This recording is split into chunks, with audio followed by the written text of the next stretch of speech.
This is Barry Zalma speaking for Claim School Incorporated's blog, Zalma on Insurance. Today we're going to talk about how an exclusion for vehicles with less than 4 wheels becomes invalid in the state of Oregon when dealing with an uninsured or underinsured motorist claim, because the uninsured motorist statute makes a motorcycle an automobile. Progressive Classic Insurance Company contested the trial court's entry of summary judgment in favor of a plaintiff. The sole question to the Court of Appeals was whether the insurer was required by statute to provide coverage for newly acquired vehicles such as plaintiff's motorcycle, notwithstanding an insurance policy term that excluded transportation devices with less than 4 wheels. The trial court granted plaintiff's motion and denied the defendant's motion, who appealed. In Stephen Cantu v. Progressive Classic Insurance Company, the Court of Appeals of Oregon on April 5, 2023, interpreted Oregon's UM/UIM statute to determine whether a motorcycle was covered under a policy that excluded any vehicle with less than 4 wheels. Plaintiff was insured by the defendant for 3 automobiles.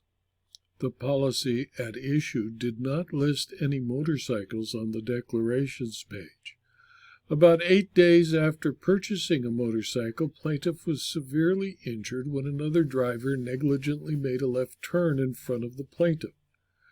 As a result of the injury, plaintiff sought damages in excess of the liability limits of the other driver.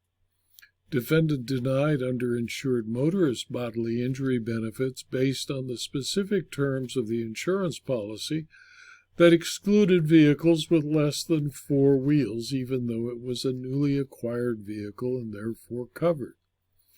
The trial court granted summary judgment to plaintiff after concluding that the relevant definitions in the insurance policy impermissibly provided underinsured motorist benefits that are less favorable to the insured than the terms the statute required.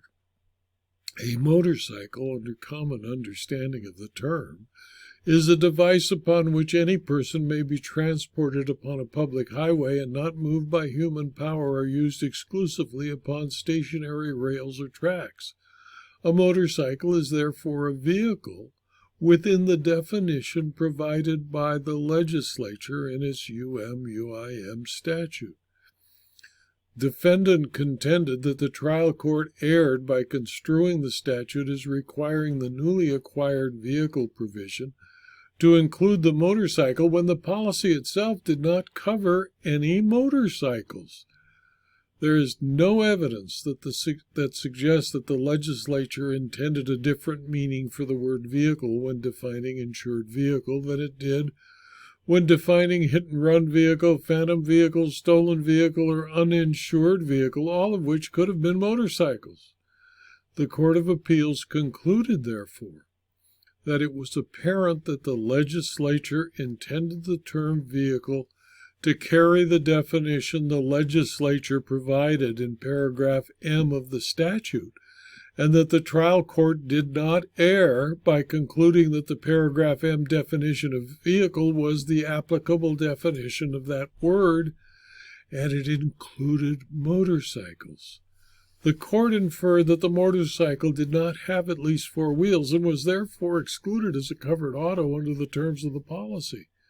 Yet a UM policy provides less favorable terms to an insured, not by direct comparison between the challenge provision with an individual statutory provision. Rather, the coverage is provided in the policy against those required by statute.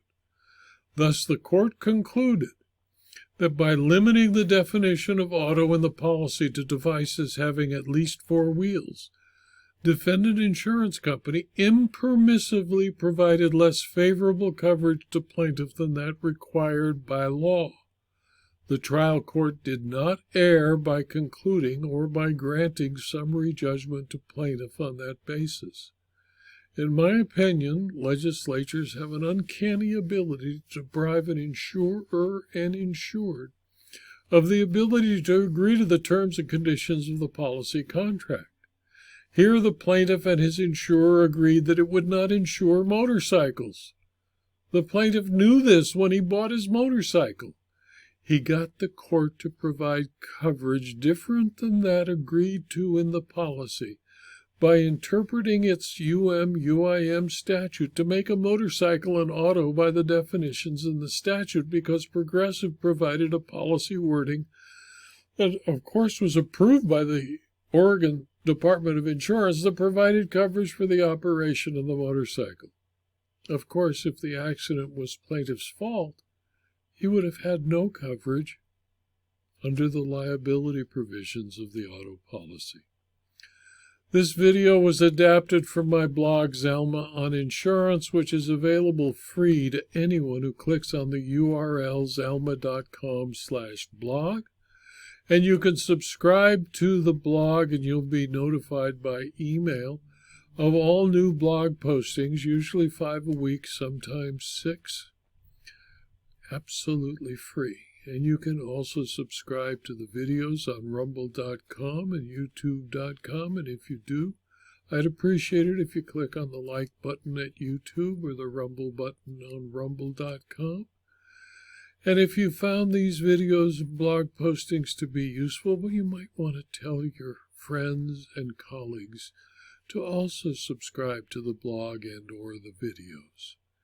And if you want more, consider subscribing to my Locals community or my Substack publications. Thank you for your attention.